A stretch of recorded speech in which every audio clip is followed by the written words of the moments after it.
Hello. Let us talk about the natural frequencies and mode shape of a multi-degree of freedom system in this lecture. So, in the last lecture, we have found out what is meant by normal mode of vibration and how are the natural frequencies and mode shapes obtained from a multi-degree of freedom system. We had explained the process using the example of a 2-degree of freedom system and then had discussed how this process can be extended to a multi-degree of freedom system. So, in this lecture we will first start with a numerical example to find out the natural frequencies and the mode shapes, and then we will talk about certain properties of the mode shape, and finally solve another example on finding out the response of a 2-degree of freedom system. So, let us get into the details of the lecture.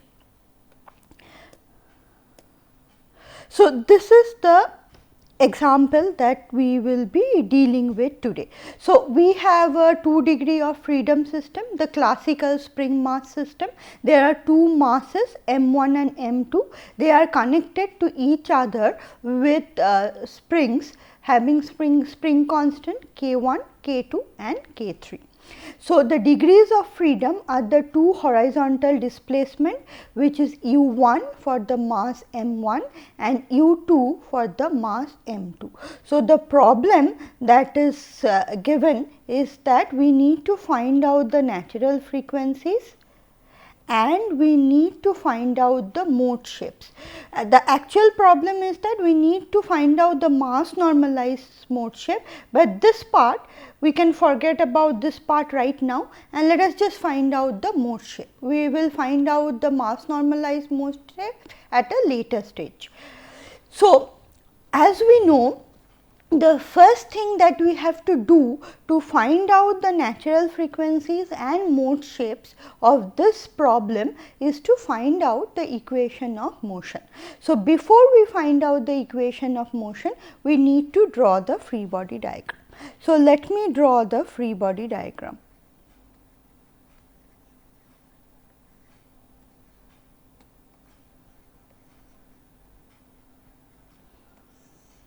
Okay. Let me take mass m1. So, the forces on this is m1 u1 double dot, and then I have k1 u1 and then I have k2 u2 minus u1. So, this is for mass m1, and for mass m2 I have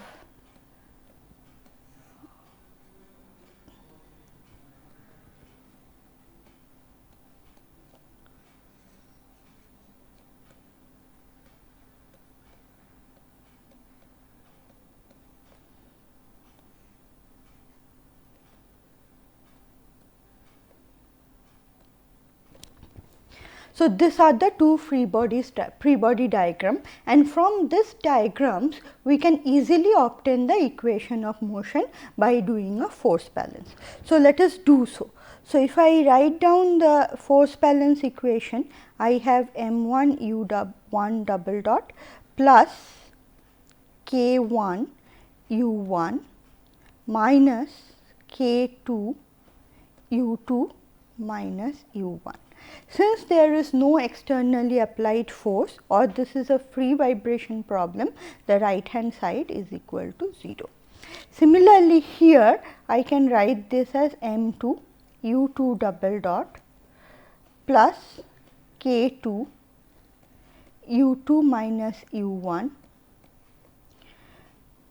plus k3 u3, and that is equal to 0.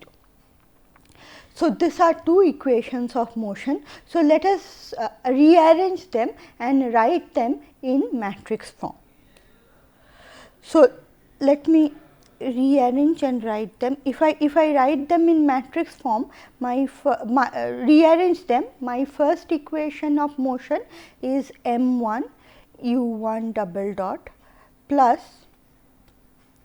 k1 plus k2 u1 minus k2 u2 is equal to 0. This is my equation 1. The next equation will be m2 u2 double dot minus k2 u1 plus k2 plus k3 into u2 is equal to 0. This is my equation 2. So, then writing equations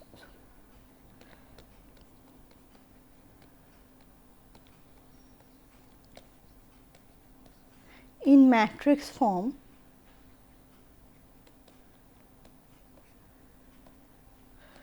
we get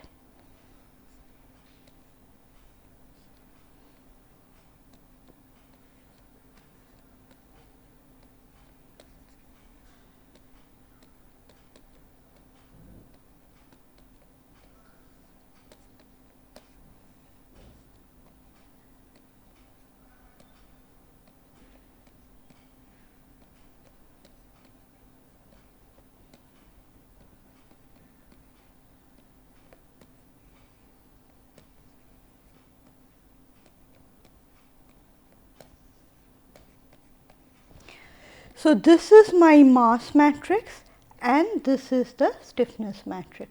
So, one should notice that the mass matrix is anyhow diagonal and the stiffness matrix is symmetric. So, as I said earlier, the mass matrix and symmetric matrix are always symmetric in nature and they are also positive definite. So, I know the value of m1, m2, k1, k2 and k3.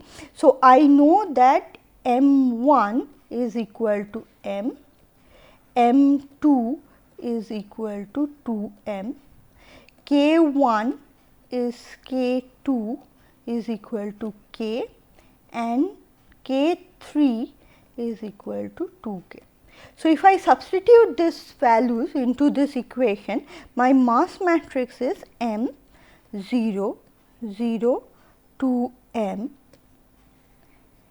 into u1 double dot into u2 double dot plus 2k minus k and 3k and into u1 u2 and that is equal to 0. So, this is my final equation of motion. So, let me write it down again. So, m 0 0 to m into u1 double dot into u2 double dot plus 2.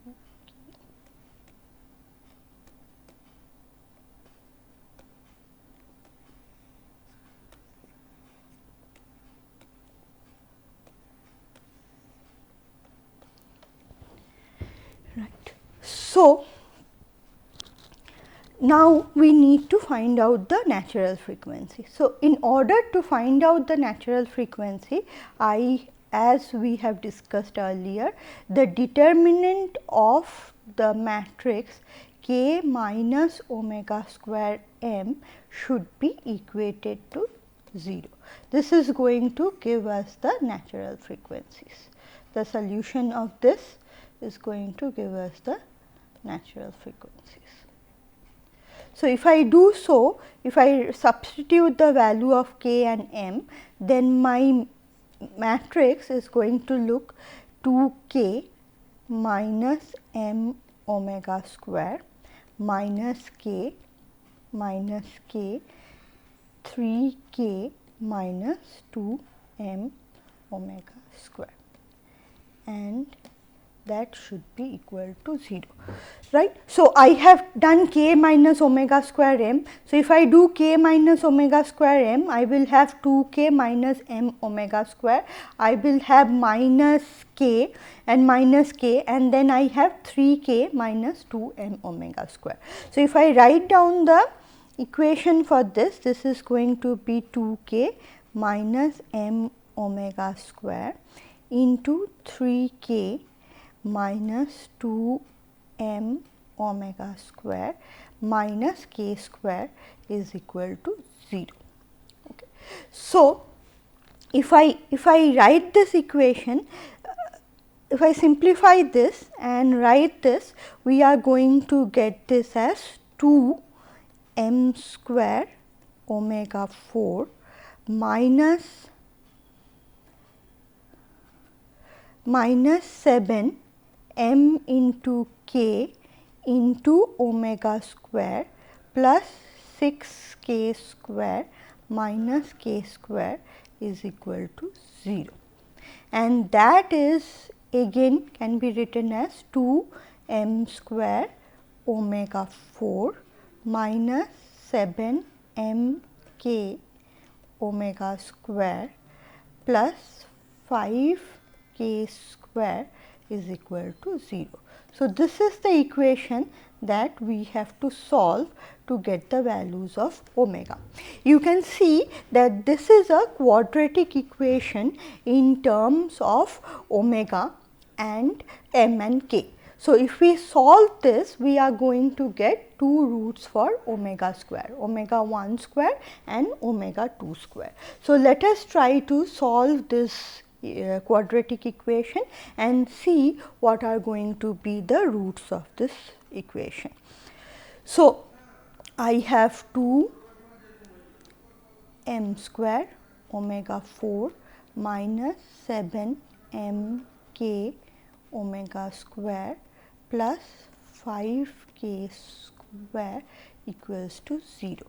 So, therefore, the solution is 7 m k plus minus 49 m square k square and minus 4 into 2 into 5. So, minus 40 into m k by 4 m square.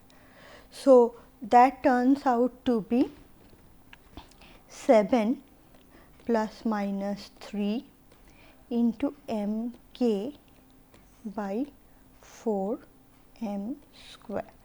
So, which is 10 by 4.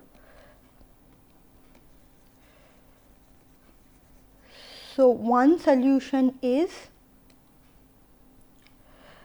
k by m and the other solution is 5 by 2 k by m.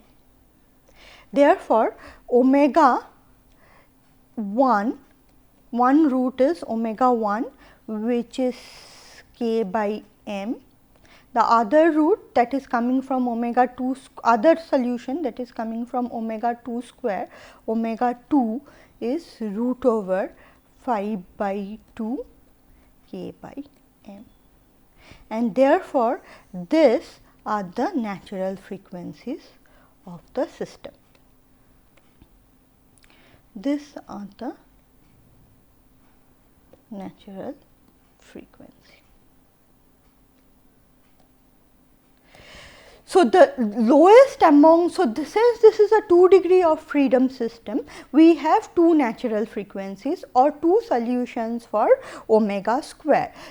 One should also observe that the root of this equation, the root of the equation of determinant of k minus m omega square equal to 0 always was positive. I had always a positive number which is k by m here and 5 by 2 k by m here. So, this agrees with what we had said earlier that k and m matrices are positive definite or the eigen values of those matrices are positive. That is what we have seen. Not only for this particular example, but if we consider any system linear, that then these two the roots of those matrices are always going to be positive, so that the natural frequencies that are obtained as a square root of these roots are always real number. So, these are the natural frequencies,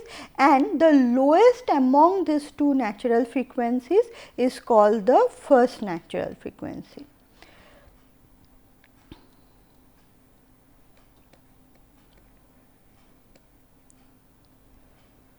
And this is the second natural frequency.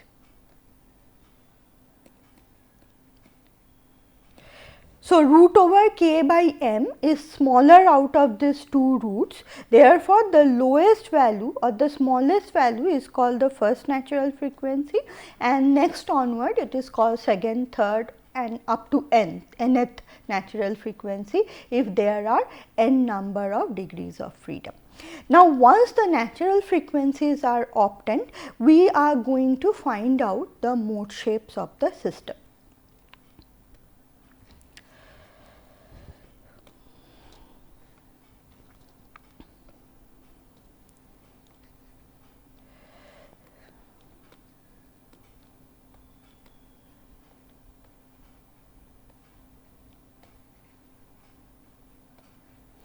Okay.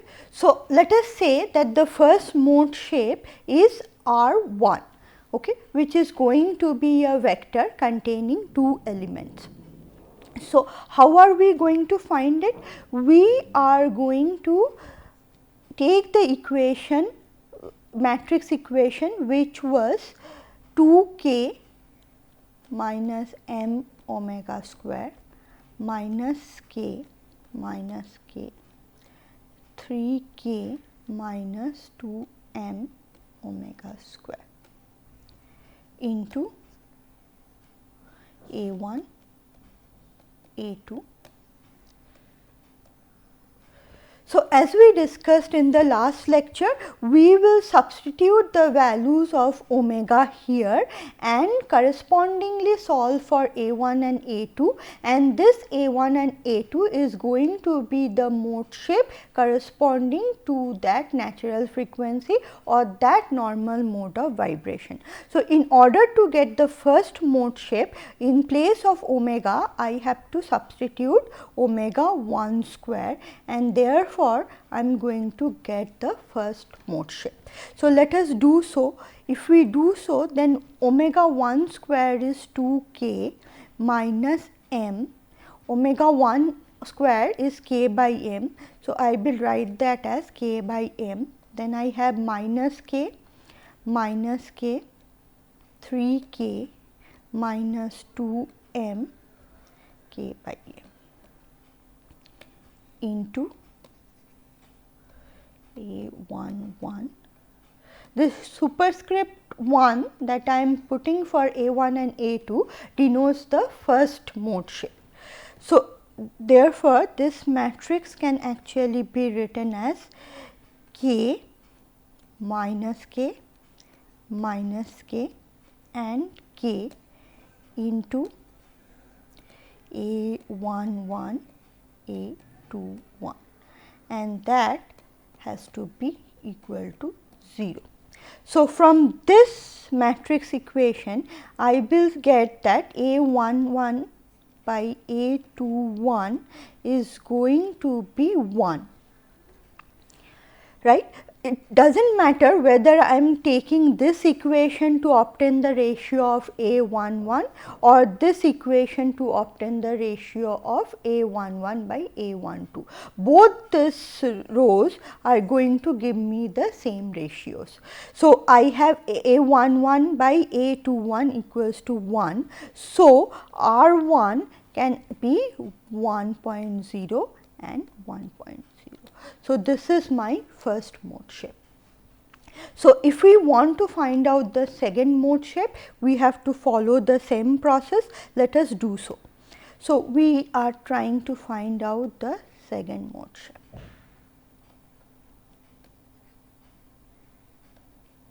which is R2. So, for this I will have 2k minus m omega 1 square minus k minus k, and then 3k minus 2m omega square into A12. The superscript 2 is being used to say that this is the mode shape corresponding to the second natural frequency or the second normal mode of vibration. Sorry about this one, this should be 2. So, in place of omega square I have to substitute omega 2 square.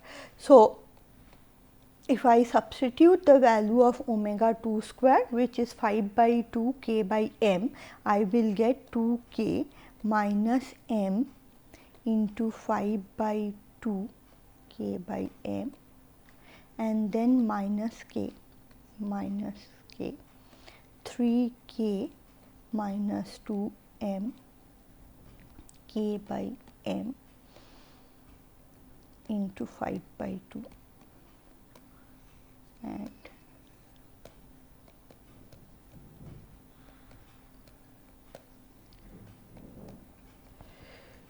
so this is going to be 4 minus half k minus k, and then minus k, and then I have minus 2k into A12.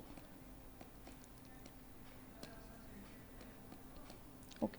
So, if I solve this equation, I will get A12 by A22 is, which is minus half k and k. So, this is going to be, so let me write it in a detailed way.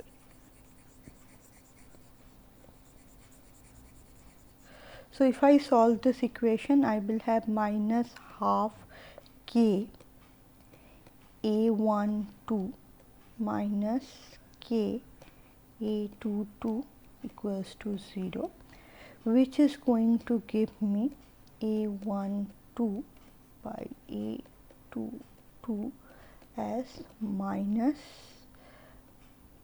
2. Therefore, R2 is going to be 1 and minus 0.5. So, 1 and minus 0.5. So, if it is, yes, so this is the second mode shape for the problem. So, now we have nearly solved the problem. We have found out the natural frequencies and we have found out the mode shapes corresponding to these two natural frequencies. So, let us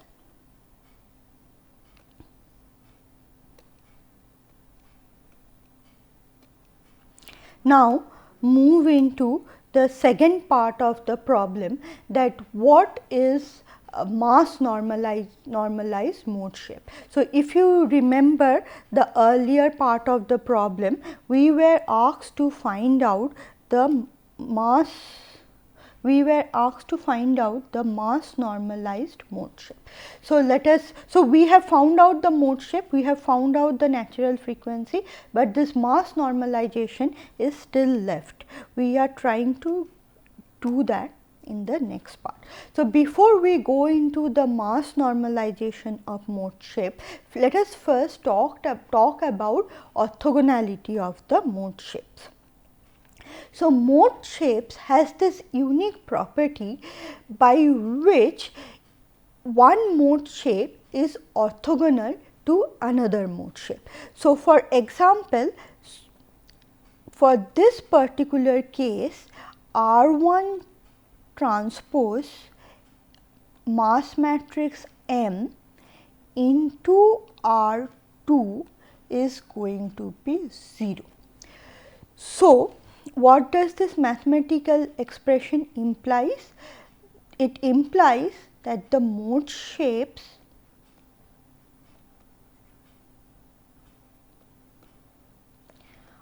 are orthogonal to each other with respect to the mass matrix.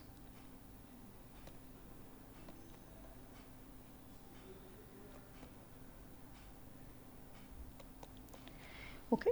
So, we have already evaluated R1 and R2. So, let us see whether this expression is true for this particular problem. So, R1 I know is 1 and 1. So, R1 transpose is 1 1.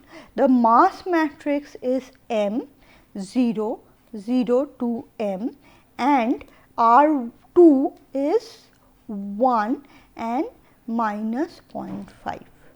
So, let us see whether this condition is getting satisfied. So, I have this expression in a simplified form as m and minus m, and therefore, this is equal to 0. So, we can say that the mode shape R1 is orthogonal to the mode shape R2 with respect to the mass matrix of the system, which is M. This condition, this orthogonality of mode shape not only holds for this particular example, but holds for any linear vibrating system. So, if I have a n degree of freedom system, let us see what is going to happen. So, if I have an n degree of freedom system, I will have n natural frequencies, as I have discussed in the last lecture. So, I will have n natural frequencies, where n is the number of degrees of freedom of the M-DOF system.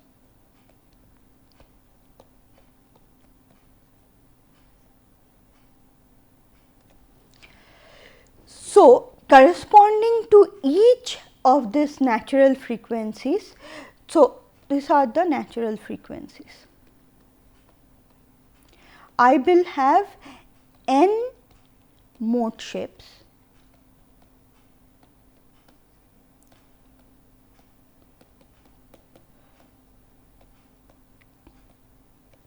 right. So, let me just reiterate. So, for a multi-degree of freedom system having n number of degrees of freedom, there are going to be n normal mode of vibration. Each of this normal mode will be characterized by a natural frequency omega and a mode shape, which we are representing as R. Now, size of these R's are 1 .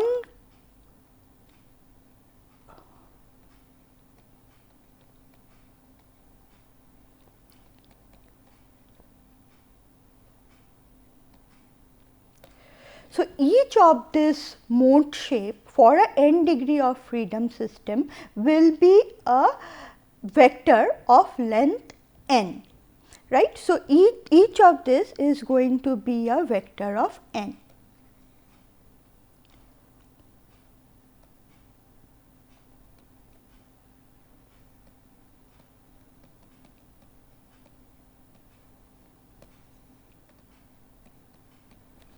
Okay. So, let us say that any arbitrary normal mode, let us represent it as omega I, and the mode shape corresponding to that is R I. Let us take another arbitrary normal mode as j, and the natural frequency being omega j and the mode shape being R j. Okay.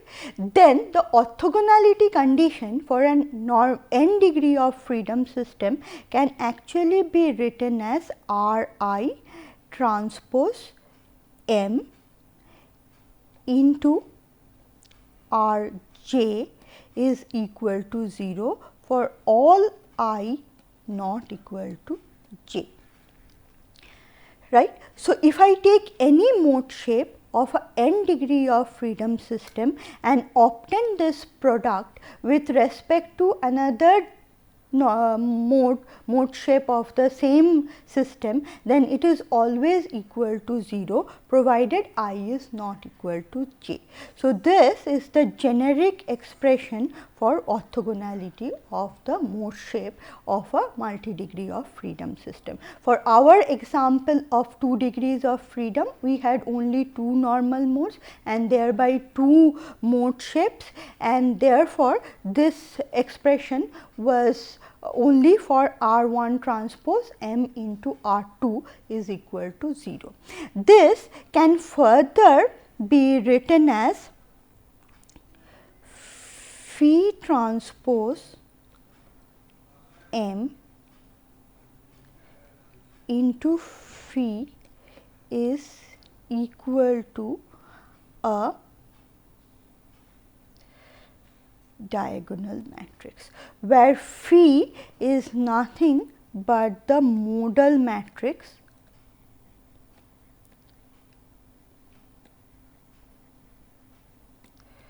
which is obtained by forming a matrix whose each column is one of the mode shape.